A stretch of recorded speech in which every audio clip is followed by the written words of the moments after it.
el análisis de los problemas va a permitir identificar las principales causas de este problema grande.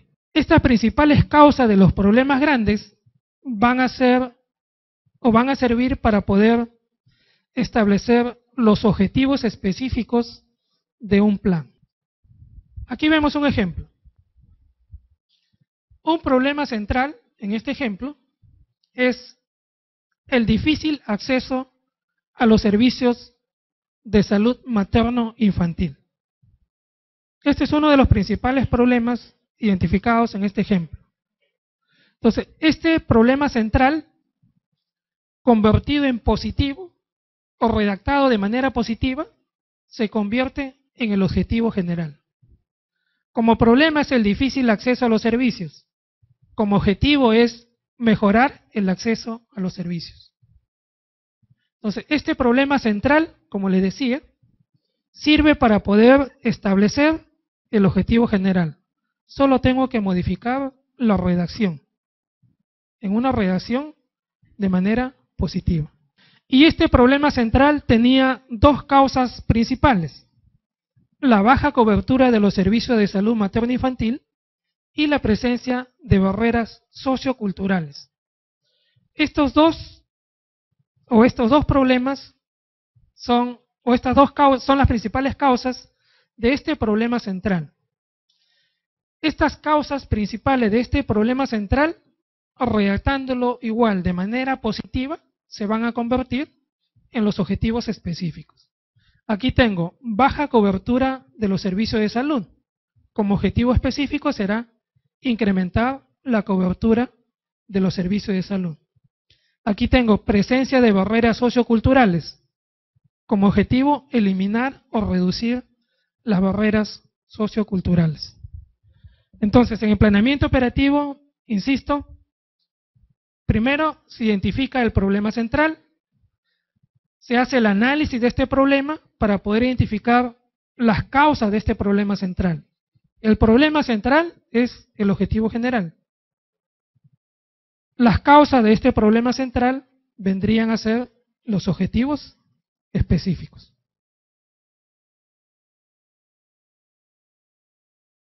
Es lo mismo el objetivo general con los dos objetivos específicos.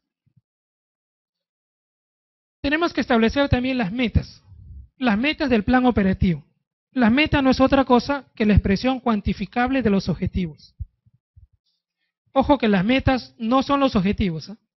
Las metas nos dicen cuántas actividades debemos hacer para poder lograr los objetivos que nos hemos propuesto. Y aquí algunos ejemplos de metas. Este es el objetivo: mejorar el acceso a los servicios de salud. Y como meta, la meta es que el 50% de la población acceda a los servicios materno-infantiles. De la misma manera, cuantificamos el objetivo específico. Incrementar la cobertura de los servicios es el objetivo específico. La meta es incrementar en un 30% la cobertura de atención materno-infantil. El objetivo es eliminar o reducir barreras socioculturales. La meta es 10% de incremento de atención de nuevos pacientes.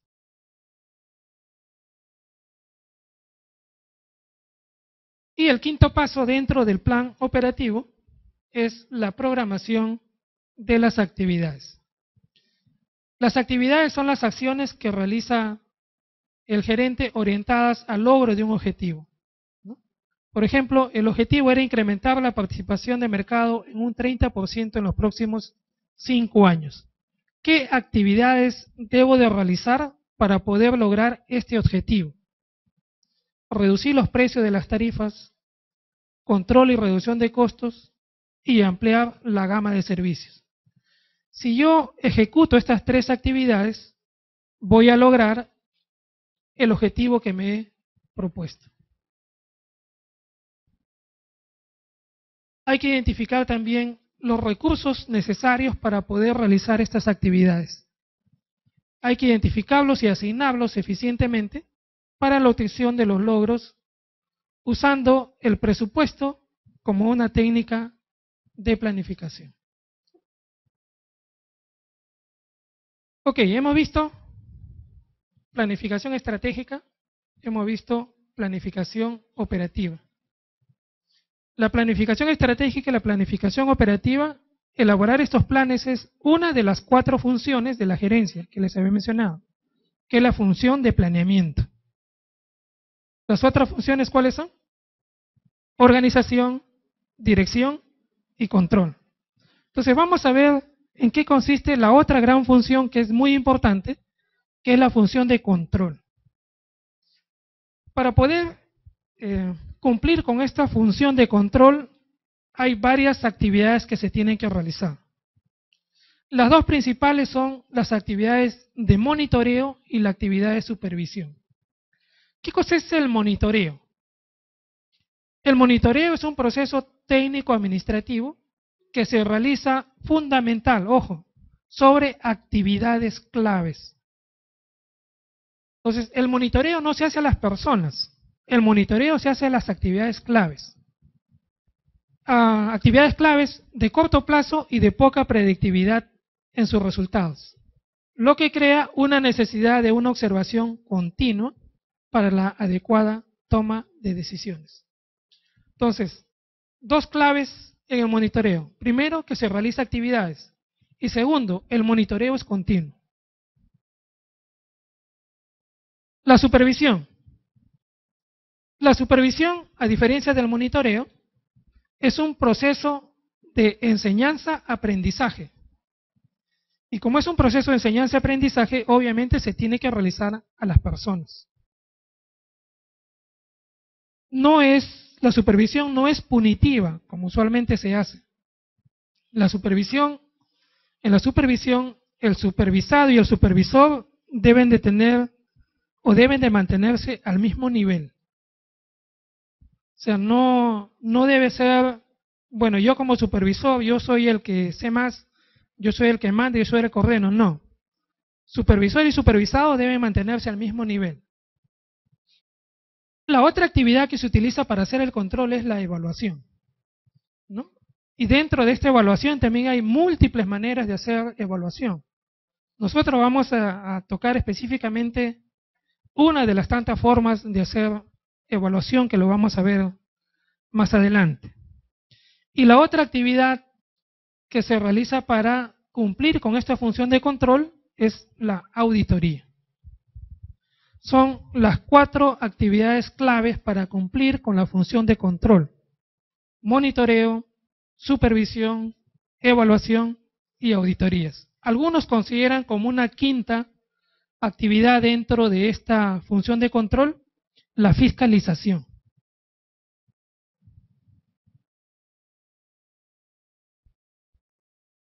Ok, vamos a ver ahora preguntas que han venido en exámenes anteriores relacionados al tema, a esta primera parte que hemos revisado. Pregunta: en la planificación estratégica de un establecimiento de salud, ¿la visión se define como? ¿Qué cosa era la visión? La D, ¿no? La imagen que aspira como entidad de salud ante la sociedad. Es la imagen, es el sueño, es lo que queremos ser a mediano o a largo plazo. Entonces la respuesta es la D.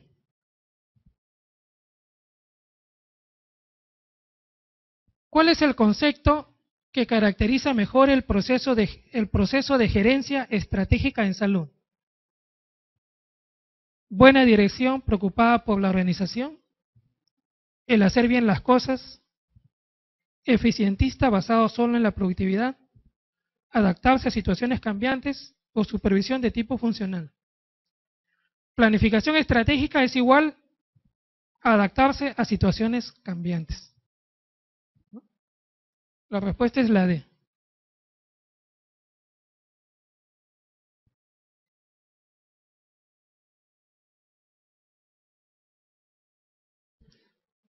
¿Qué se desarrolla en la administración de un establecimiento nivel 1 al relacionar las actividades de sus diversas unidades para alcanzar las metas propuestas? Organización, negociación, motivación, planificación o coordinación.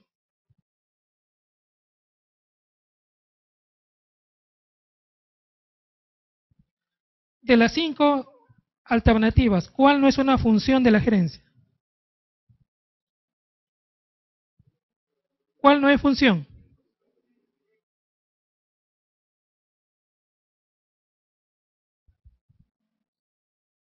¿Negociación es una función? No. ¿Motivación? Tampoco. ¿Coordinación?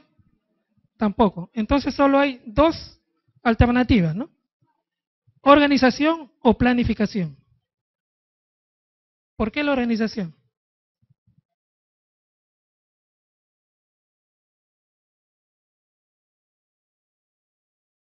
Ajá. Pero la pregunta dice, relacionar las actividades de sus diversas unidades para alcanzar metas propuestas. ¿Con qué se relaciona más? Con planificación, ¿no es cierto? Con planificación. Entonces, en la planificación yo les había comentado que cada unidad, cada área, cada servicio elabora su plan. ¿Ok? Y luego recopilamos todos esos planes para poder elaborar un solo plan, que es el plan operativo institucional.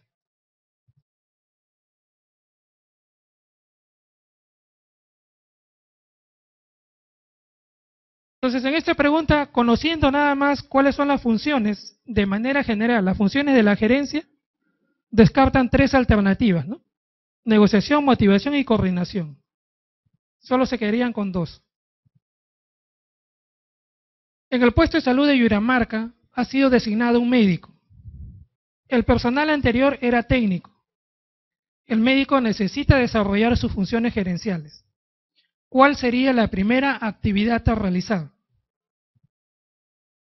Desarrollar programas educativos para la población, elaborar un plan de salud y analizar la situación de salud a través de este plan.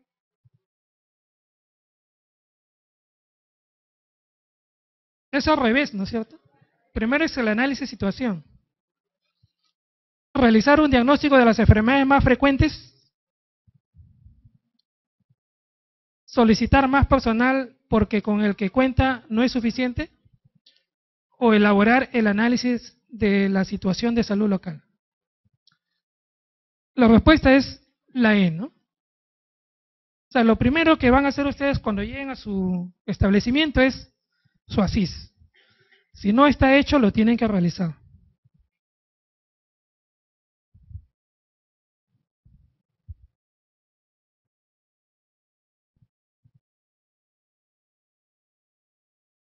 La elaboración del plan operativo de un establecimiento de salud tiene como una de sus características que la misión expresa lo que queremos, lo que seremos en el futuro. Pregunte, ¿el plan operativo tiene misión? ¿Plan operativo tiene misión? No. ¿Tiene visión? Tampoco. Entonces, el plan operativo no tiene visión ni misión porque es un plan operativo de corto plazo, es un solo año. Sí puede tomar prestado, y tiene que ser así, la visión y la misión del plan estratégico, porque el plan operativo es un plan operativo de un año que va a contribuir a lograr la visión del plan estratégico. Entonces, si un plan estratégico es para 5 años, yo tengo que tener 5 planes operativos, uno para cada año. Y en cada año yo voy a lograr ciertos objetivos, ciertas metas que me voy a proponer. Hasta que en el último plan, el plan del 5.º año, voy a lograr lo que me había propuesto en el plan estratégico. B. Promueve la participación del equipo de gestión solamente. ¿Verdadero o falso? Falso. Les he mencionado que tienen que participar todos. ¿Se programa actividades a lo largo de un año? Sí. Verdadero. Las fortalezas parten del entorno. Las fortalezas interno. Busca plantear problemas de la oferta para resolverlos operativamente. No tiene nada que ver con el plan operativo, ¿no? Entonces, aquí la respuesta es la C, ¿no?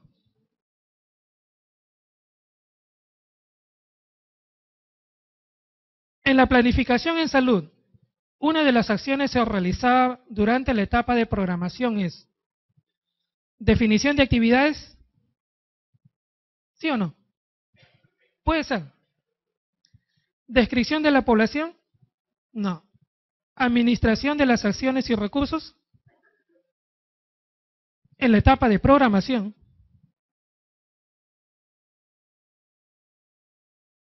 D, discusión sobre las posibilidades y planes. Y E, jerarquización de los problemas. ¿Cuáles? Durante la etapa de programación se definen actividades y ¿qué más?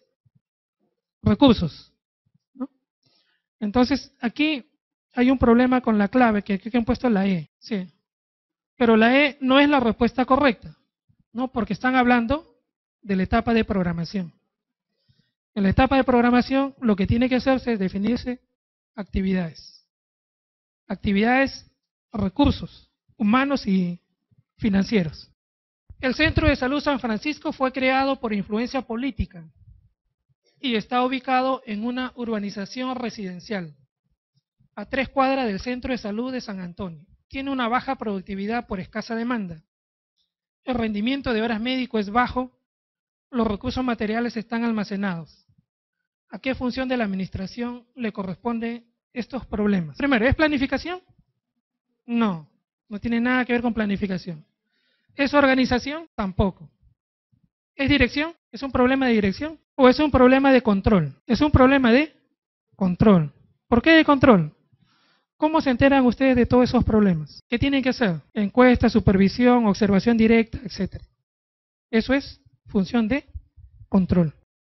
En la planificación estratégica, el análisis interno se realiza mediante la identificación de fortalezas y debilidades. En el análisis situacional de salud de un establecimiento, se encuentra que su comunidad de referencia carece de agua potable. El año anterior se presentaron 40 casos de cólera con 8 fallecidos. Y el establecimiento no tiene protocolos de atención. Según el análisis FODA institucional, la situación mencionada corresponde a la D, ¿seguros? A ver, vamos a analizar el problema. Este es el primer dato que nos dan, ¿no? La comunidad no tiene agua potable. ¿Eso es un factor interno o es un factor externo? Externo. ¿Depende del establecimiento de salud? No depende del establecimiento de salud, depende de otro sector. Por lo tanto, y además, ¿es positivo o es negativo? Negativo. ¿Qué cosa es? ¿Oportunidad o amenaza? Amenaza. ¿Cuál es el segundo dato que nos dan? El establecimiento no tiene protocolos de atención. Ese es el segundo problema que nos dan, o el segundo dato. Ojo que esto de aquí sirve solamente como antecedente a estos 40 casos de cólera con 8 fallecidas como antecedente el año anterior. Pero el problema es que el establecimiento no tiene protocolos de atención. El no tener protocolos de atención, ¿es externo o interno? Interno. ¿Es positivo o negativo?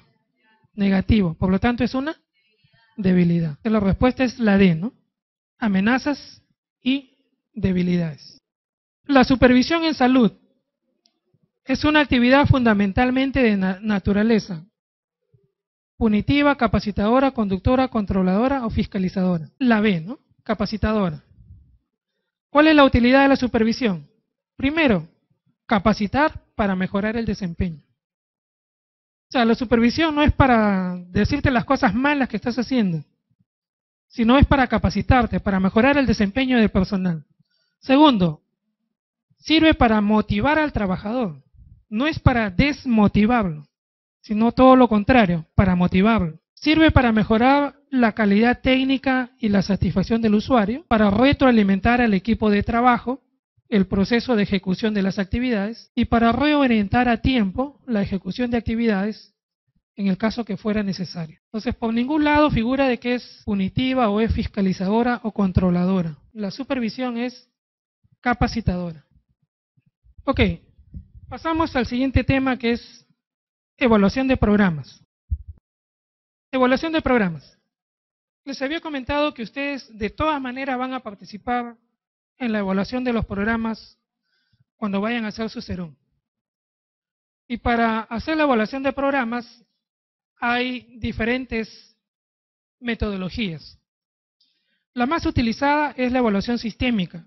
Y las preguntas que vienen en el examen, todas están relacionadas a evaluación sistémica. Así que no vamos a tocar otras metodologías. La evaluación de programas es hacer una estimación de juicios de valor sobre diversos aspectos del programa. Objetivos, recursos, participación de los actores, etc. ¿Cuál es la finalidad de hacer la evaluación? La finalidad de toda evaluación es tomar una decisión. O sea, si hacemos una evaluación y al final no tomamos una decisión, es una evaluación que no está completa. La evaluación se hace para tomar una decisión. ¿Qué decisiones podemos tomar? Continuamos con el programa, modificamos o eliminamos actividades del programa, etc. Y la evaluación lo puede realizar un evaluador externo o un evaluador interno. Los tipos de evaluación. Hay 3 tipos de evaluación. La evaluación ex ante se realiza, como su nombre lo dice, antes de que se inicie el programa. ¿Cuál es la finalidad de esta evaluación ex ante? Determinar si es necesario o no implementar el programa. Y segundo, en el caso que sea necesario implementar el programa, hay que determinar qué actividades se debe implementar. Son las 2 finalidades de la evaluación ex ante. La evaluación durante se realiza en programas en los cuales ya se están ejecutando. Y su finalidad es decidir si se debe continuar o no. Y 2, si es necesario o no hacer modificaciones. Y la evaluación ex post se realiza al finalizar un programa. De estos 3 tipos de evaluación, ¿en cuál van a estar ustedes inmersos en sus establecimientos de salud? En este tipo de evaluación, ¿no? La evaluación durante. No va a ser ex ante porque los programas ya están ejecutándose y tampoco va a ser ex post porque los programas van a continuar muchos años más. Para poder evaluar un programa necesitamos identificar indicadores que me permitan decir si el programa está por buen camino o por mal camino. ¿Qué cosa es un indicador? Un indicador es una característica que se puede medir y que ayuda a describir una situación existente. Permite hacer comparaciones y permite medir cambios en el tiempo. Entonces, un indicador es una característica que es cuantificable. ¿Cuáles son las características de un indicador? La primera característica es que debe ser un indicador válido. ¿Qué significa que sea válido? Que tiene que medir lo que se debe medir. La segunda característica es que sea objetivo o que sea confiable. ¿Qué significa que sea objetivo o que sea confiable?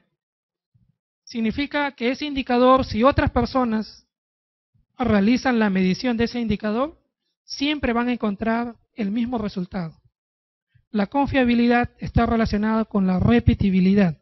Siempre se encuentra el mismo resultado. La tercera característica es que sea sensible. Es decir, si hay cambios en la situación de la actividad, del fenómeno, etcétera, que estamos midiendo, si sufre un cambio, ese cambio debe reflejarse en el indicador que estamos utilizando. Y cuarto, tiene que ser específico. Si los cambios son producidos por la situación o fenómeno que se está evaluando. Es decir, que tiene que ser modificado solo por los fenómenos que nosotros estamos midiendo o evaluando. Son las cuatro características que debe tener un indicador. Debe ser válido, debe ser objetivo, debe ser sensible y debe ser específico.